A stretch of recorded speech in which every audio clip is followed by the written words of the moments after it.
Hello students, welcome back to my channel. आज इस video में हम लोग जो नया चैप्टर स्टार्ट करने वाले हैं उसका नाम है theory of income and employment. तो ये हमारा मैक्रो इकोनॉमिक्स का पहला चैप्टर है। काफ़ी लेंदी चैप्टर है, इंटरेस्टिंग चैप्टर है। तो थोड़ी सी इसमें वीडियोस आपको ज़्यादा नज़र आएंगी, बट हम लोग कोशिश करेंगे कि पूरे चैप्टर को सीरियल वाइज हम लोग कवर करें। ठीक है। तो theory of income and employment में क्या हुआ कि एक इकोनॉमिक्स थे हमारे मिस्टर J.M. कीन्स। तो उन्होंने ये कंप्लीट थ्योरी लिखी थी जिसमें उन्होंने मैक्रो इकोनॉमिक्स के लेवल पे बात की थी कि पूरी कंट्री में इनकम एंड एम्प्लॉयमेंट लेवल कैसे डिटरमाइन होते हैं। तो थ्योरी क्या बता रही है हमें, इनकम और एम्प्लॉयमेंट लेवल का डिटर्मिनेशन करना है आपको पूरी कंट्री में। तो कुछ बेसिक टर्म्स हैं इसमें, पहले हम लोग वो समझ लेते हैं। जो के J.M. कीन्स ने इसमें जो थ्योरी बताई थी, उन्होंने ये कहा था कि एक कंट्री में इक्विलिब्रियम लेवल तब डिटरमाइन होता है जब किसी भी कंट्री की एग्रीगेट डिमांड उस कंट्री में होने वाली एग्रीगेट सप्लाई से मैच हो जाती है। तो in simple terms we can say equilibrium is determined when aggregate demand is equal to aggregate supply. तो ये लेवल जब कंट्री में आ जाता है तो वहाँ पे हमारा इक्विलिब्रियम डिटरमाइन हो जाता है। अब ये एग्रीगेट डिमांड क्या है? एग्रीगेट डिमांड का मतलब है एग्रीगेट एक्सपेंडिचर, वो टोटल एक्सपेंडिचर जो हमारे देश में हो रहा है। अब किन की तरफ से एक्सपेंडिचर हो रहा है, उन सबको जब हम ऐड कर देंगे तो वो हमारा एग्रीगेट डिमांड बन जाएगा। तो नॉर्मली एग्रीगेट डिमांड की जो परिभाषा है, इसकी जो डेफिनेशन है वो है C+I+G+X-M,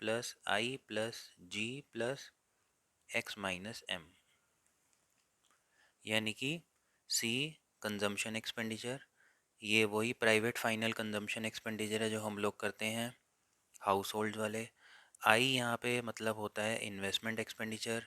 इन्वेस्टमेंट एक्सपेंडिचर मतलब जो प्राइवेट लोग कर रहे हैं बिल्डिंग फैक्ट्रीज बनाने में, या जो हमारी गवर्नमेंट भी कर रही है वो। जी से फिर से वही आ जाता है गवर्नमेंट एक्सपेंडिचर, हमारी गवर्नमेंट के द्वारा किया जाने वाला खर्चा, जो भी हमारी गवर्नमेंट हम लोगों के ऊपर स्पेंड करती है वो हो गया गवर्नमेंट एक्सपेंडिचर। और X-M को बेसिकली बोला जाता है नेट एक्सपोर्ट्स। नेट एक्सपोर्ट्स का मतलब होता है एक्सपोर्ट्स माइनस इम्पोर्ट्स। तो इन शॉर्ट हम इसको नेट एक्सपोर्ट्स भी बोलते हैं। तो लॉजिकली एग्रीगेट डिमांड की जो डेफिनेशन है उसमें ये सारे कंपोनेंट्स आते हैं, C+G+I+X-M। अब लेकिन जब हम लोग कीन्स की थ्योरी पढ़ते हैं, तो जब आप किसी की थ्योरी पढ़ते हो तो आपको उनकी अजम्पशंस भी साथ लेके चलनी है। तो for the purpose of this chapter Keynes ने अपनी थ्योरी में ये अज्यूम किया है कि हमारे यहाँ पे एक तो गवर्नमेंट नहीं है और दूसरा हम लोग इम्पोर्ट एक्सपोर्ट नहीं करते। तो इसको ने सिंपल कंसेप्ट बनाने के लिए एग्रीगेट डिमांड को क्या माना है? C+I। तो for the purpose of this chapter हम लोग भी एग्रीगेट डिमांड को जब डिफाइन करेंगे तो it will include consumption and investment only. Okay. उसके बाद इसमें एक टर्म और आता है, जब हम डिमांड की बात करते हैं, एग्रीगेट डिमांड की बात करते हैं, तो उसके दो कंसेप्ट होते हैं, एक्स एंटी और एक्स पोस्ट। ये आप लोग माइक्रो इकोनॉमिक्स में डिमांड वाले चैप्टर में भी पढ़ चुके हो। एक्स एंटी डिमांड होती है जो हम लोग प्लान करते हैं, जो हम लोग डिज़ायर करते हैं कि हम इतना स्पेंड करेंगे।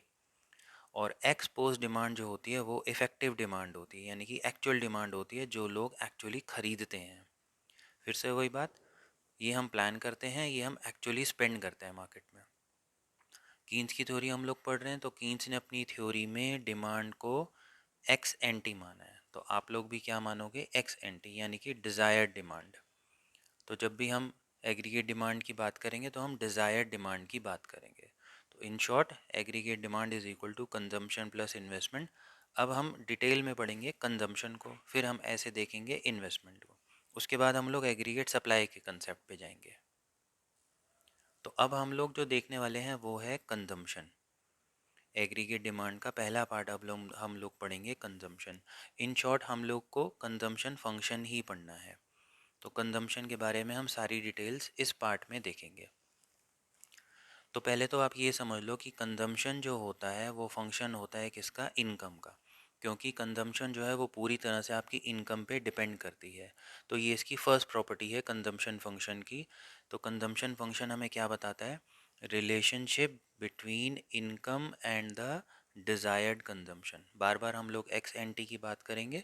तो नॉर्मली आपने देखा होगा कि जहाँ पे कंट्रीज़ के इनकम लेवल्स हाई होते हैं वहाँ लोगों की कंजम्पशन लेवल्स भी हाई होते हैं। तो ये तो होगी इसकी पहली बात। अब जो इसमें दूसरी प्रॉपर्टी आपको पढ़नी है कंजम्पशन फंक्शन की, वो बहुत इंटरेस्टिंग है। आपको एक चीज़ ये याद रखनी है कि जब किसी व्यक्ति की इनकम इंक्रीज होगी तो उसकी कंजम्पशन भी इंक्रीज होगी, but not necessarily in the same proportion. क्यों? क्योंकि उसका कुछ पार्ट जो है वो सेविंग्स में भी डिनोट कर दिया जाएगा। ओके, तो जब भी हमारी इनकम इंक्रीज होगी तो हम कुछ पार्ट उसका सेविंग में भी डिनोट करेंगे। तो ये दो प्रॉपर्टीज़ तो मेन है ही है। अब इसका एक एग्जांपल देखते हैं। फॉर एग्जांपल आपकी इनकम 10,000 रुपीज़ है। अच्छा, इनकम का एक रूल क्या है? Income is equal to consumption plus saving. आप जितना कमाते हो आप उसमें से जो स्पेंड कर देते हो तो बाकी क्या करते हो? आप सेव कर लेते हो। तो income is equal to consumption plus saving. तो अगर आपकी इनकम 10,000 रुपीज़ है तो यहाँ मैं लिख देता हूँ Y is equal to C plus S. आप 6,000 रुपये कंज्यूम कर लेते हो और 4,000 रुपये आप सेव कर लेते हो। तो इसका मतलब ये हुआ कि एक व्यक्ति 10,000 कमाता है, 6,000 वो खर्च कर देता है और 4,000 वो सेव कर लेता है। फॉर एग्जाम्पल अब हम ये लेते हैं कि लेट सपोज उसकी इनकम डबल हो जाती है। वो जहाँ जॉब कर रहा है उसकी प्रमोशन हो जाती है और उसकी इनकम 10,000 से 20,000 हो जाती है। तो क्या ये ज़रूरी है कि उसके खर्चे भी जो हैं वो जस्ट डबल हो जाएंगे? The answer is no. Why? Because ये थोड़ा सा ह्यूमन बिहेवियर आ जाता है इसमें कि more amount will be devoted towards savings. तो अगर आपकी इनकम 10,000 से 20,000 हो रही है तो ये ज़रूरी नहीं है कि आपके एक्सपेंसेस भी 6,000 से डबल होकर 12,000 हो जाएंगे। थोड़े से बढ़ेंगे, बिकॉज कंजम्पशन जो है वो एक डायरेक्ट रिलेशन शो करता है कंजम्पशन और इनकम का। तो नो डाउट जब हमारी इनकम बढ़ेगी तो हमारे एक्सपेंसेस भी बढ़ेंगे, but not necessarily in the same proportion. तो मे बी मैं मान के चलता हूँ कि अब हमारे खर्चे 10,000 हो गए, तो बाकी 10,000 कहाँ डिवोट हो गया? वो हमारा सेविंग्स में चला गया। तो ये चीज़ भी आपको ध्यान रखनी है इसमें। Okay, third and very important thing about consumption is कि इनकम भले ही ज़ीरो हो जाए लेकिन consumption can never be zero. तो कंजम्पशन कभी भी ज़ीरो नहीं हो सकती, इट इज़ ऑलवेज पॉजिटिव। तो अब इसको समझते हैं। तो हमने ये पढ़ा income is equal to consumption plus saving होता है। तो अब आप बताओ क्या ये पॉसिबिलिटी है कि एक व्यक्ति 100 रुपये कमाता है, 50 रुपीज़ खर्च कर देता है और 50 रुपीज़ वो सेव कर लेता है? Yes, this is possible. दूसरा केस देखते हैं। एक पर्सन 100 रुपीज़ कमाता है, 100 रुपीज़ ही स्पेंड कर देता है और कुछ सेव नहीं करता। तो भाई ठीक है, मत करो सेव, वो जितनी इनकम कमा रहा है पूरी स्पेंड कर दे रहा है। This is also possible. क्या ये चीज़ पॉसिबल है कि एक व्यक्ति की इनकम ज़ीरो है और उसका खर्चा 20 है और उसकी वजह से सेविंग्स जो है वो -20 हो रही हैं? बिल्कुल, yes, this is also possible. तो ये एक कंजम्पशन का बहुत इंटरेस्टिंग पार्ट है। आप खुद इमेजिन करो, अगर किसी व्यक्ति की इनकम ज़ीरो हो जाए तो वो क्या करेगा? वो खाली हाथ ऐसे रख के थोड़ी बैठ जाएगा कि भाई अब तो मेरी इनकम ज़ीरो होगी, अब तो मैं कुछ कंज्यूम नहीं कर सकता। नहीं, कंजम्पशन कभी भी ज़ीरो नहीं हो सकती, because in order to survive उसको कुछ बेयर मिनिमम, कुछ सर्वाइवल के लिए कुछ तो कंज्यूम करेगा ना वो। तो और दूसरी बात यहाँ पे जो नोट करने वाली ये है कि मैंने आपको बोला है कि इनकम ज़ीरो हुई है, तो ऐसा भी तो हो सकता है उसके पास पुरानी कुछ सेविंग्स रखी हो, तो he will utilise that earlier savings in order to consume something. तो कंजम्पशन कभी भी ज़ीरो नहीं हो सकती भले ही हमारी इनकम ज़ीरो हो जाए। तो वो पुरानी सेविंग्स ले सकता है, किसी फ्रेंड्स रिलेटिव अपनी फैमिली रिलेशंस में वो बोरो कर सकता है, और जब सारे ही ऑप्शंस बंद हो जाएं तो वो बेग कर सकता है, वो भीख मांग सकता है। उसमें क्या प्रॉब्लम है? ज़िंदा रहने के लिए तो उसे कुछ तो करना ही पड़ेगा भाई, ठीक है। तो third important point to note here is regarding consumption, that consumption can never be zero, it is always positive. और इसी चीज़ को जब हमारी इनकम ज़ीरो हो जाए और उस समय हमारी कंजम्पशन आपने देखा हमेशा पॉजिटिव होती है। तो अगर किसी व्यक्ति की इनकम ज़ीरो हो जाए और उस समय जो कंजम्पशन होती है, मिनिमम कंजम्पशन जो हमें ज़िंदा रहने के लिए चाहिए, उसे बोला जाता है ऑटोनॉमस कंजम्पशन।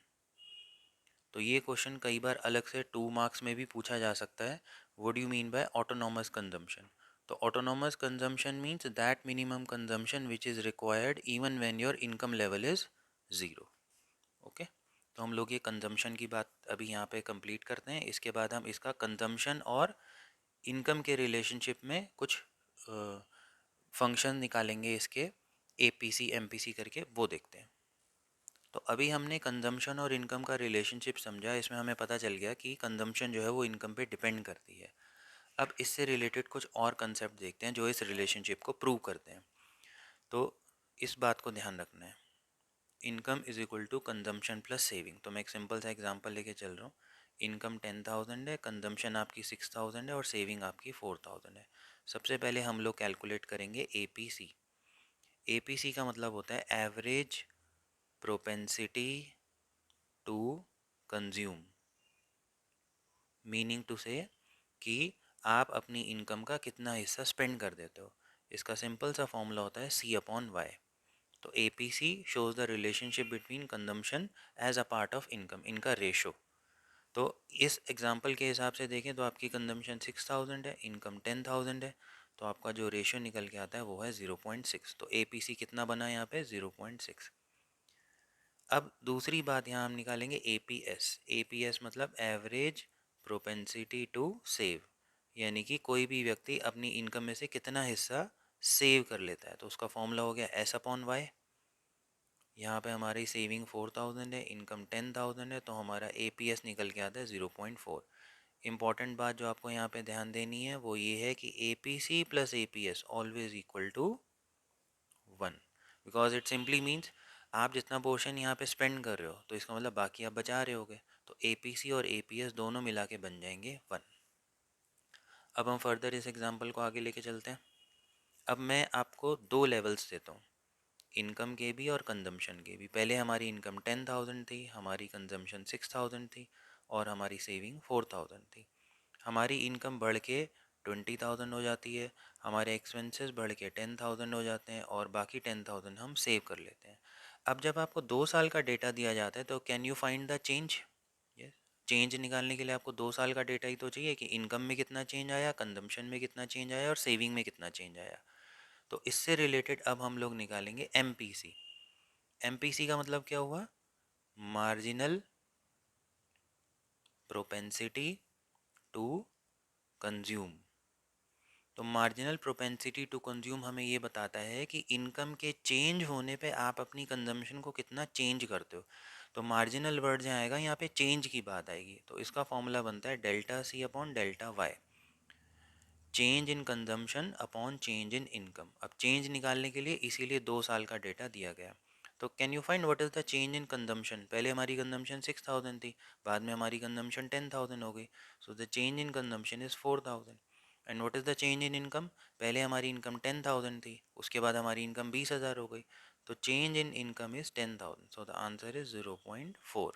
तो यहाँ पे हमारा जो एम निकल के आया वो है 0.4। अब हम देखेंगे एम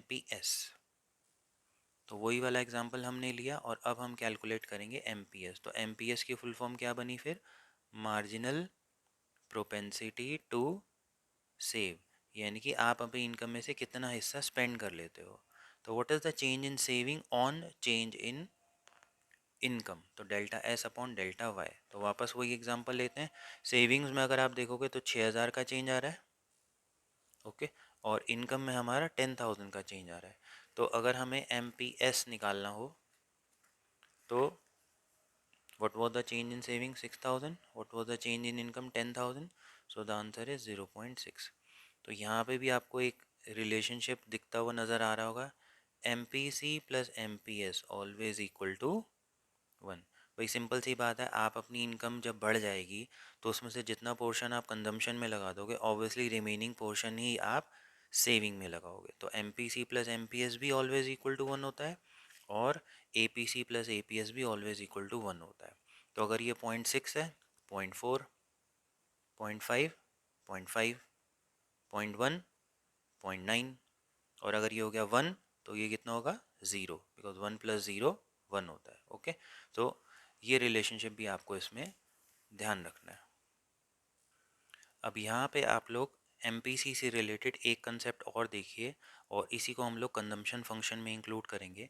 अभी मैंने आपको बताया था कि कंजम्पशन पहली बात तो कभी ज़ीरो नहीं हो सकती और दूसरी बात मैंने आपको ये बताई कि जब आपकी इनकम बढ़ती है तो कंजम्पशन भी बढ़ती है, but not necessarily in the same proportion. इसका मतलब ये हुआ कि आपका जो एमपीसी है, ध्यान रखना इसको, अगर आपका जो एमपीसी है वो इनकम के चेंज होने पे डेल्टा सी यानी कि कंजम्पशन को डिनोट करता है, तो वो कभी भी ज़ीरो तो हो नहीं सकता, क्योंकि जब हमारी इनकम बढ़ेगी तो कंजम्पशन तो बढ़ेगी, तो ये आंसर कभी ज़ीरो तो हो नहीं पाएगा। And second important thing is कि आपकी जितनी एग्जैक्ट इनकम बढ़ेगी एग्जैक्ट उतनी कंजम्पशन नहीं बढ़ेगी, यानी कि इनका रेशो 10 और 10, यानी कि 10/10 1 भी नहीं आ सकता। तो इसका मतलब ये हुआ कि अगर मैं एमपीसी की बात करूं तो एमपीसी जो है वो हमेशा ज़ीरो से तो अधिक ही होगा, क्योंकि इनकम के बढ़ने पे कंजम्पशन ने तो बढ़ना ही है। और एमपीसी जो है वो हमेशा लेस देन 1 होगा, क्योंकि जितनी इनकम बढ़ेगी एग्जैक्टली उतनी कंजम्पशन तो बढ़ेगी नहीं। तो ये एक कंजम्पशन फंक्शन की और प्रॉपर्टी है कि increase in consumption will always be more than zero and less than 1। तो एमपीसी हमें यही डिनोट करता है। तो ये बात जो हमने यहाँ पे अभी पढ़ी थी कंजम्पशन फंक्शन के बारे में, जो हम प्रॉपर्टीज़ पढ़ रहे थे, तो ये दो मेन प्रॉपर्टीज़ मैंने आपको बताई थी। ये तो अलग से हमने पढ़ा कि कंजम्पशन कभी भी ज़ीरो नहीं हो सकती क्योंकि वो ऑटोनॉमस होती है। लेकिन जब कीन्स की थ्योरी आप पढ़ते हो और दो बेसिक प्रॉपर्टीज़ आपसे पूछी जाती हैं कंजम्पशन फंक्शन की, तो उसमें आपको यही बताना है कि in first property consumption and income have direct relationship, and second important property is on increase in income consumption will also rise but not necessarily in the same proportion. इसका मतलब यहाँ पे आप लिख के आ सकते हो 0 C 1। ये जो C है स्मॉल कैपिटल में लिख रहा हूँ मैं, स्मॉल c जो है ये MPC को ही डिनोट करता है। तो अब जब आगे हम ये पार्ट्स पढ़ेंगे तो MPC को हम लोग स्मॉल c से डिनोट करेंगे और MPS को स्मॉल s से करेंगे। तो कंजम्पशन फंक्शन हमें क्या बता रहा है? कंजम्पशन फंक्शन हमें यही बता रहा है कि MPC will always be greater than zero and less than 1। ये क्वेश्चन कई बार डायरेक्टली ऐसे भी पूछा जा सकता है, explain this property Y C is greater than zero and less than 1। तो इसका जो आंसर है वो मैंने आपको बता दिया है। इनकम के बढ़ने पे कंजम्पशन ने बढ़ना ही है, इसलिए वो हमेशा ग्रेटर देन ज़ीरो होगा। लेकिन इनकम के बढ़ने पे सारा ही अमाउंट कंजम्पशन में लग जाए ये ज़रूरी नहीं है, इसलिए वो हमेशा लेस देन 1 होगा। तो this is the second important property of consumption function. अब कंजम्पशन फंक्शन का एक इम्पॉर्टेंट हम इस वीडियो के लिए लास्ट डायग्राम देखते हैं, उसके बाद हम लोग नेक्स्ट वीडियो में सेविंग फंक्शन को कवर करेंगे और उनका रिलेशनशिप देखेंगे। तो कंजम्पशन फंक्शन की बात अगर मैं करूं तो उसका अगर आपको डायग्राम बनाने को आता है यानी कि ग्राफ जो आता है, तो ज़ीरो ये हो गया आपका एक्स एक्सिस, ये हो गया आपका वाई एक्सिस। तो एक जो नीचे हमारा एक्स एक्सिस होता है यहाँ पे हमेशा इनकम और आउटपुट लेवल्स दिखाए जाते हैं, क्योंकि अभी हम कंजम्पशन फंक्शन की बात करें, हम लोग आउटपुट पे गए नहीं है, तो यहाँ पे हम नीचे दिखाएंगे इनकम, और लेफ्ट में वाई एक्सिस पे हम लोग दिखाएंगे कंजम्पशन एक्सपेंडिचर। अब यहाँ पे एक दो बातें आप हमेशा ध्यान रखना इस चैप्टर से रिलेटेड। सबसे पहले आपको इनकम की लाइन क्रिएट करनी है, तो इनकम का जो ग्राफ है वो बिल्कुल यहाँ ओरिजिन से स्टार्ट होगा और 45 डिग्री लाइन स्केल लेके आप सीधा बना दोगे। ये है आपका वाई, वाई ही आपका एएस है यानी कि एग्रीगेट सप्लाई, ये हम आगे पढ़ेंगे। और वाई ही आपका सी प्लस एस भी होता है, तो income is equal to consumption plus saving. तो वाई की लाइन हमेशा ओरिजिन से स्टार्ट करना, क्योंकि अगर कुछ भी प्रोडक्शन नहीं होगा कंट्री में तो इनकम ज़ीरो होगी, इसलिए वो ज़ीरो से स्टार्ट होता है। और कंजम्पशन की जो लाइन है अभी मैंने आपको बताया था consumption can never be zero because there is always some autonomous consumption involve. तो कंजम्पशन फंक्शन की लाइन थोड़ी सी ऊपर से आप लोग स्टार्ट करोगे, लेकिन बिल्कुल 45 डिग्री की तरह पैरेलल नहीं जा सकती वो, उसका स्लोप जो है वो लेस देन 1 होगा। तो इसलिए वो जो लाइन है वो हल्की सी इनकम लेवल से इंक्लाइंड रहेगी नीचे। तो ये है हमारा सी की लाइन हो गई है। तो सी को हमने हमेशा यहाँ से स्टार्ट करना है, इसे आप पॉइंट ए का नाम दे सकते हो बिकॉज ऑटोनोमस कंजम्पशन भी इसमें इन्वॉल्व है। और ये जो सी है ये इस लेवल पे अगर आप देखोगे यहाँ पे कंजम्पशन ज़्यादा है और इनकम कम है, यानी कि इस पॉइंट से पीछे आपकी कंजम्पशन लेवल ज़्यादा थी और इनकम कम थी। तो यहाँ पे हमारा जो एपीसी होगा वो मोर देन 1 होगा। सोचिए इस बात को, एपीसी मोर देन 1 नहीं होगा क्योंकि आपकी कंजम्पशन ज़्यादा है और इनकम कम है। इस पॉइंट के बाद हमारी इनकम बढ़नी शुरू होगी और हमारा कंजम्पशन लेवल डाउन हो गया, यानी कि अब हमारी कंजम्पशन थोड़ी कम है लेकिन इनकम ज़्यादा है। तो यहाँ पे हमारा एपीसी जो है वो लेस देन 1 होगा at any level of income. तो ये है हमारा कंजम्पशन फंक्शन। और ये जो लेवल है इस पॉइंट पे, इस पॉइंट को अगर आप कोई नाम दे दो, लेट सपोज ई पॉइंट दे दो, इक्विलिब्रियम तो नहीं, वैसे ही हमने ई पॉइंट दिया, यहाँ पे सी इज इक्वल टू वाई नहीं होगा। ये देखो दोनों मैच हो रहे हैं, यानी कि इस लेवल पे कंजम्पशन इनकम के बराबर होगी। अगर इस लेवल पे कंजम्पशन इनकम के बराबर होगी तो बताइए अब सेविंग्स कितनी होंगी। यहाँ पे सेविंग इस लेवल पे ज़ीरो होंगी, जो हम सेविंग फंक्शन में पढ़ेंगे। तो this is a simple explanation of consumption function, जो हमें ये बता रहा है consumption is a function of income. Okay, तो कंजम्पशन फंक्शन से रिलेटेड दो प्रॉपर्टीज हम लोग जो वहाँ कर चुके थे वो भी हमने यहाँ पढ़ ली। कंजम्पशन का जो स्लोप है हमेशा वो अपवर्ड्स की ओर ही जाएगा, क्योंकि कंजम्पशन कभी भी ज़ीरो से स्टार्ट नहीं हो सकती। तो थोड़ा पॉजिटिव हुई ऑटोनॉमस कंजम्पशन की वजह से। और जो इसका स्लोप है, हमेशा एक बात ध्यान रखना, जो y है वो 45 डिग्री लाइन है। 45 डिग्री की जो स्ट्रेट लाइन होती है उसका स्लोप हमेशा 1 होता है। तो ये थोड़ी सी इंक्लाइन कर रही है, तो इसका जो स्लोप होगा वो लेस देन 1 होगा। ये मैंने आपको अभी लास्ट उसमें बताया था, M P C will be greater than 0 and less than 1। अब कंजम्पशन फंक्शन का लास्ट बस जो इसका लीनियर रिप्रेजेंटेशन है जो हमें लिख के याद करना है वो होगा c is equal to A plus C Y.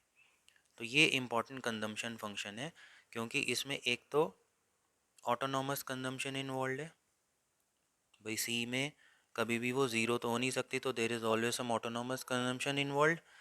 Small c जो है ये डिनोट कर रहा है हमारा एम पी सी, और ये किसका फंक्शन बन गया, इनकम का।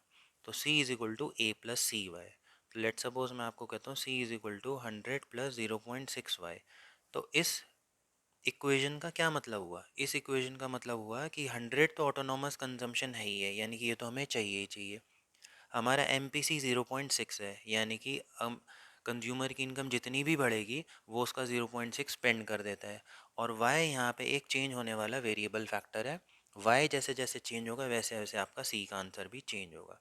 तो यहाँ पे अगर मैं मान के चलूँ, लेट सपोज वाई 1000 है, तो can you find C, C is equal to 100 plus 0.6 Y, यानी कि 0.6 इंटू 1000। तो 100 प्लस 600 is equal to 700 is the answer of consumption.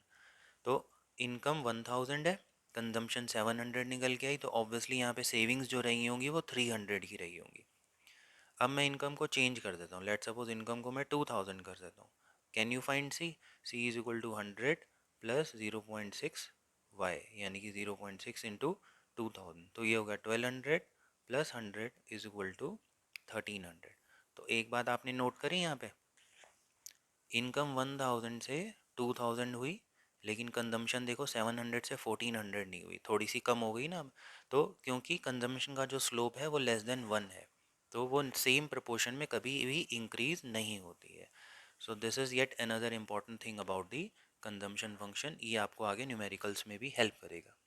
इस वीडियो में फ़िलहाल हम कंजम्पशन लेवल तक कवर करेंगे, इसके बाद हम लोग नेक्स्ट उसमें सेविंग फंक्शन और फर्दर डायग्राम्स देखेंगे।